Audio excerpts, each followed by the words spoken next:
Right buildup ఎక్కువ business తక్కువ అన్నట్టుగా మారింది Revanth global summit.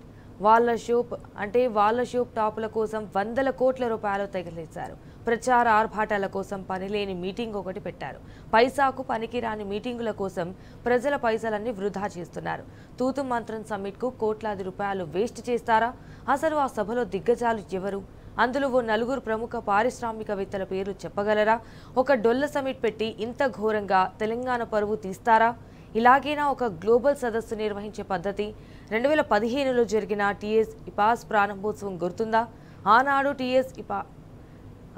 TS iPASS లాంచింగ్కు 2500 మంది పారిశ్రామికవేత్తలు హాజరయ్యారు.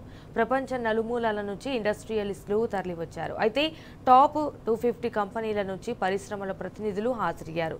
టీఎస్ ఐపాస్ ప్రారంభోత్సవంలో అమెరికా, బ్రిటన్, టర్కీ, మలేసియా రాయబారులు, బ్యాంకర్లు పాల్గొన్నారు. ఇక మన బిహెచ్ఈఎల్, మిథాని, బీడీఎల్ ఆర్థిక సంస్థల నుంచి కూడా ప్రతినిధులు హాజరయ్యారు. టీఎస్ ఐపాస్ లాంచింగ్ ఈవెంట్తో నాడు ప్రపంచమంతా తెలంగాణ పేరు మారుమోగింది. కానీ ఇప్పుడు రేవంత్ సర్కారు చేసిన నిర్వాకంతో ప్రపంచం ముందు తెలంగాణ తలదించుకునే పరిస్థితి వచ్చింది. నిజానికి అది గ్లోబల్ సమిట్ కాదు,